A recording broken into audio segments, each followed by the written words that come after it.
Hey everyone, we are back. We have again, still at Indie Bio, still talking to all these great founders. We are sitting down now with Matias Viel. Hello. Hi, how are you? Thank you. Thank you very much. From Beeflow. Yeah. Hell yeah. How are you doing? I'm fantastic. I love biotech. Really? Yeah. Why? Because it's a code of life. That's true. And I used to mentor, and I still, I love Indie Bio. So that's great. Yeah. Let's dive into this. So, great. All right. Is it true that 1/3 of all plants food on Earth is pollinated by bees? Is that about what it is? Yes, that's true. 1/3. 1/3. Or if you want to see it in the opposite way, 70% of worldwide crops. All the crops in the world need bee pollination to produce fruits and seeds. 70% need bee pollination? Yeah, need bee pollination.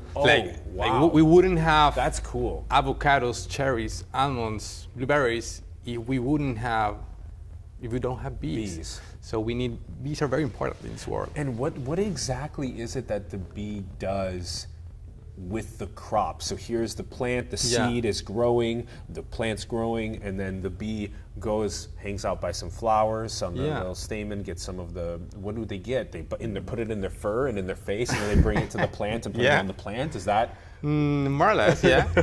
What they do is bees are looking for nectar and pollen in flowers because that's their food, right? Nectar is carbohydrates, it's kind of a sugar, and pollen is protein that they take back to their home, to their beehive, to feed the brood and keep population developing and also produce honey, right?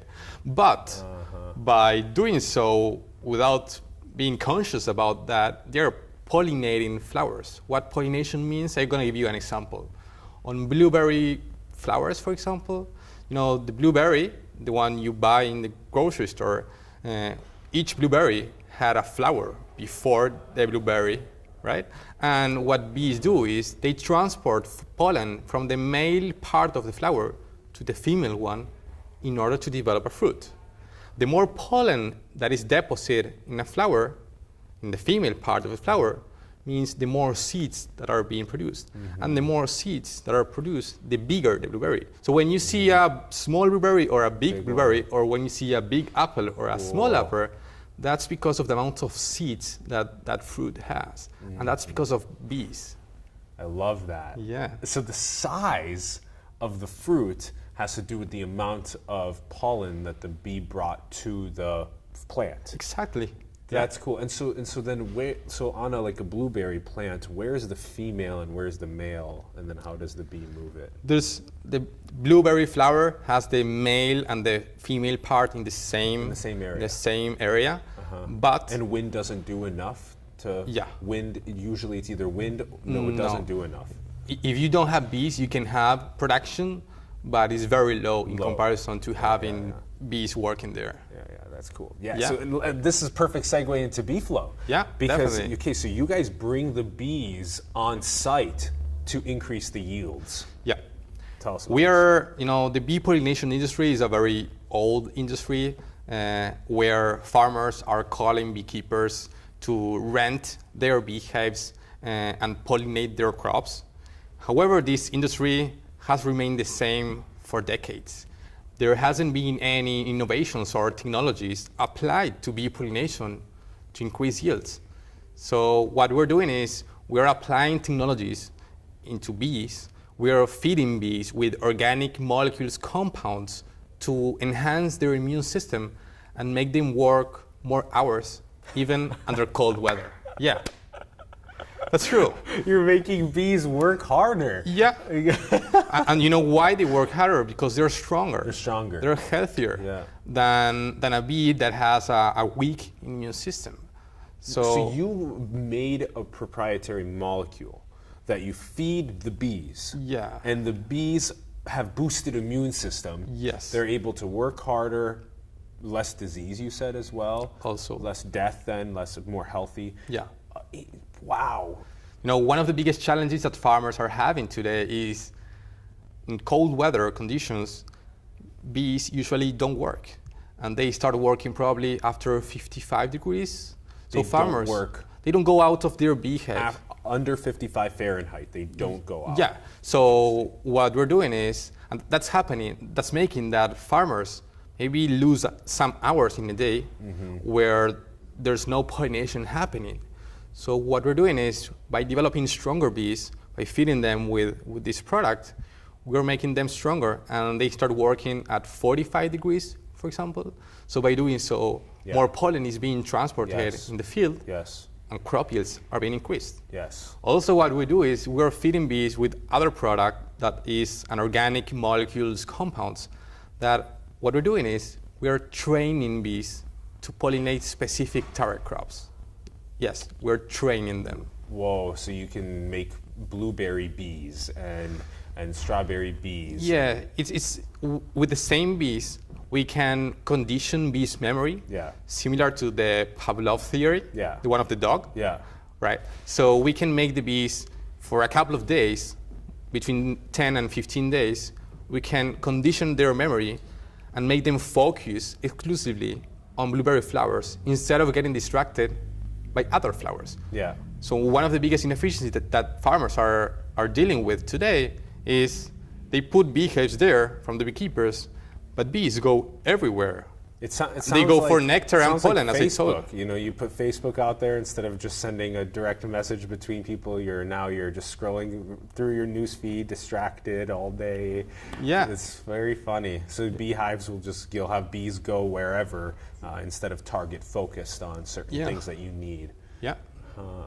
So now we're making the bees work for us, not just have them go by random. What happens is, there hasn't been like a deep understanding on bees biology to tackle these inefficiencies. So by understanding bees biology and how they interact with flowers, is that we are developing strong and smart bees, as we call them. Awesome.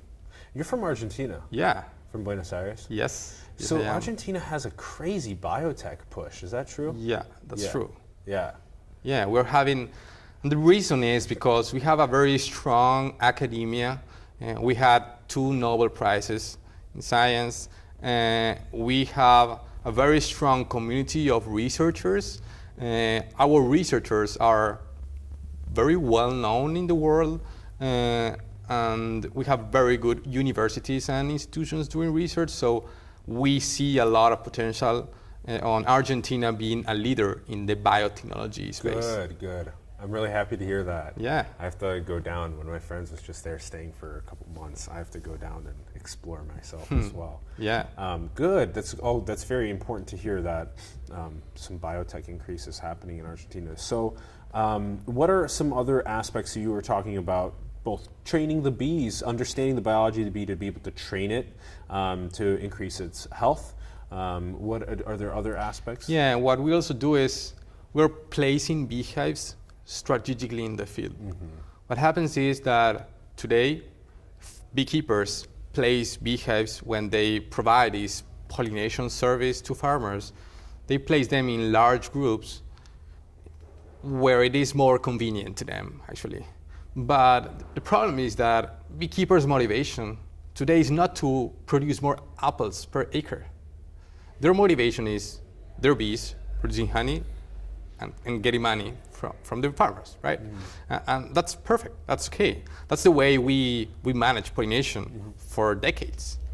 At Beeflow, we consider that there's an opportunity for example, placing beehives strategically in the field to maximize the transport of pollen, right? And ensure that all the trees get the amount of pollen they need to maximize its production. You remember that I told that there are some flowers that, depending on the amount of pollen that is deposited in a flower, it's the amount of seeds that are produced and the size of the fruit. So when you go and harvest, let's say, an apple tree, you have different sizes of apples. And the reason is because those flowers that were before the apple received less pollen than the others. So if you can make an homogeneous distribution, understand bee flight patterns and how they interact with flowers, you can also maximize production. So considering those three things, what we're doing is going to the farmers and providing what we call the next generation of pollination services. Yep. Because our our biggest motivation is increasing yields. Yeah. Because we understand that bees have a lot of potential, but bees, together with science, Yeah. by understanding bees biology, we can make bees more efficient, make them live longer, make them be healthier, and make them be smarter while pollinating a crop to the farmer. So beautiful, Matias. Thank you so much for entering this industry and for helping us with sustainability and with food and with overall understanding our world better. Okay, great. So that's Beeflow, and that is now you guys are how many places are you guys in now? We're working in Argentina and California here. We are planning to build our headquarters and operations here in California, because Great. after IndieBio we found that there's a lot of opportunities here. Yeah, California is huge for it. California is huge for us. It's going to be the biggest market in the world here. So we have a small team in Argentina. We are already working with farmers there, with several and some of the biggest companies in Argentina producing almonds, blueberries, apples, and kiwis. And here we see a lot of opportunities. So yeah. Awesome, Matias. Again, huge thank you for everything. Thank that you're you very up to. much. I really enjoyed it. It's been such a pleasure. Thank you. Thank you.